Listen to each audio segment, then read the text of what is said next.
తెలుగువాడికి దక్కిన గౌరవం జస్టిస్ సుదర్శన్ రెడ్డి ఉపరాష్ట్రపతి అభ్యర్థిగా ప్రకటించడం.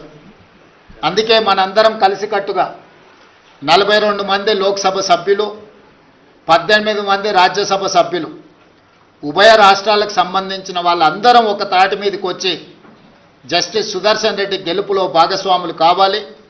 జస్టిస్ సుదర్శన్ రెడ్డిని గెలిపించవలసిన బాధ్యత మన అందరి మీద ఉన్నది. కాబట్టి చంద్రబాబు నాయుడు గారిని, చంద్రశేఖరరావు గారిని, వైఎస్ జగన్మోహన్ రెడ్డి గారిని, జనసేన అధ్యక్షుడు పవన్ కళ్యాణ్ గారిని, ఎంఐఎం పార్టీ అధ్యక్షుడు అసదుద్దీన్ ఓవైసీ గారిని, అదేవిధంగా ఉభయ కమ్యూనిస్టు పార్టీలు ఈ రాష్ట్రాల నుంచి ప్రాతినిధ్యం లేకపోయినా ఇతర రాష్ట్రాలలో కమ్యూనిస్టు ప్రాతినిధ్యం ఉన్నది కాబట్టి ఆయా పార్టీలను కూడా తెలుగు వాళ్ళుగా మన వాళ్ళు సంప్రదించి మద్దతు కూడగట్టి జస్టిస్ సుదర్శన్ రెడ్డి గారి గెలుపు కోసం పని చేయాలి.